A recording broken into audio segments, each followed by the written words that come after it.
Жылдам хабарының машығыл дерек. Ассалаумағалейкум арма қазақ. Егер осы турсында толығырақ мәліметке ие болғыңыз келсе, онда арнамыздағы подписаться және де бір ғана лайк түймелерін басып видеороликтерімізді соңына дейін қарастырыңыз. Ал онда біз бастадық.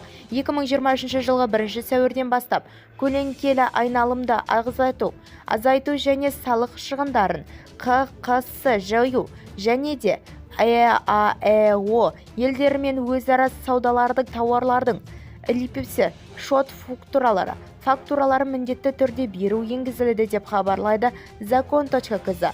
Бұған дейін 2020 жылдың желтоқсан айынан бастап пилоттық режимде тауарларды жөнелту шот фактураларына есікті негізінде енгізілетін болатын деп хабарлайды Қазақстан Республикасы Мемлекеттік кірістер комитетінің баспасөз қызметі. СНТ тіркеуі шекарадан өткенге дейін электронды түрде жүзеге асырылады. Бұл номиналдық тұлғаларға, тауарларды жалған алушыларға және де жөнелтушілерге, банкроттарға, сонымен қоса таратылған тұлғалар және тағы басқа құжаттарға беру мүмкіндігін жоққа шығарады.